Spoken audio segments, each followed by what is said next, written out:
एक बार महाराज युधिष्ठिर भगवान श्री कृष्ण से एकादशी के बारे में पूछ रहे थे, तो उन्होंने उन्हें जया एकादशी के बारे में समझाया।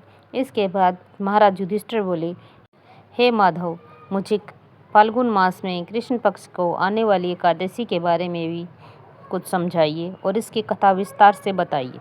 इस पर भगवान कृष्ण उनसे कहने लगे कि इस एकादशी का व्रत करने वाला हमेशा विजयी होता है।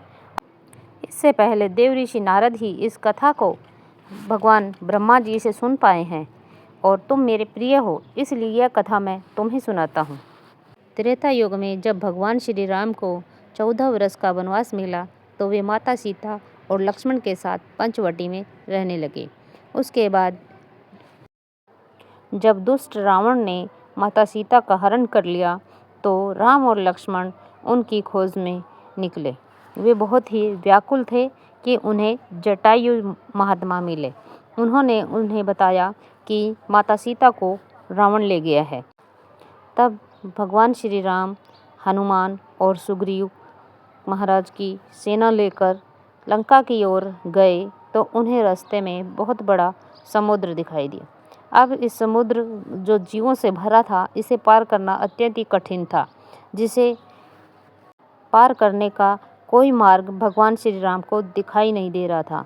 इस पर भगवान श्री राम ने लक्ष्मण जी से कहा, भाई लक्ष्मण, तुम्हें यहाँ से जाने का कोई मार्ग नज़र आ रहा है तो मुझे कृपया बताओ।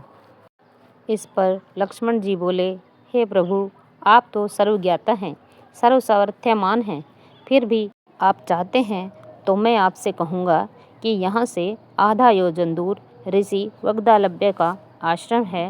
वे वहाँ निवास करते हैं। हमें वहाँ उनसे ही विचार विमर्श कर लेना चाहिए। लक्ष्मण जी की बात सुनकर भगवान श्री राम लक्ष्मण जी के साथ महर्षि मुनि जी वग्धालभ्य के आश्रम में पहुँचे और उन्हें प्रणाम कर नम्र निवेदन किया कि हे प्रभु, आप हमें यहाँ से आगे लंका तक जाने का मार्ग सुझाइए कि हम किस तरह से इस समुद्र को पार करें। इस पर मुनि जी ने उन्हें सुझाया कि हे श्री राम, आप फाल्गुन मास की कृष्ण पक्ष की एकादशी का व्रत कीजिए। इसके प्रभाव से आप अवश्य ही विजयी होंगे। आप अवश्य ही समुद्र को पार कर पाएंगे और रावण पर भी विजय प्राप्त कर पाएंगे। तब भगवान श्री राम ने मुनिवर के बताए हुए उपाय अनुसार और उनकी विधि अनुसार ही अपनी पूरी सेना के साथ इस व्रत को किया और समुद्र पर पुल का निर्माण किया।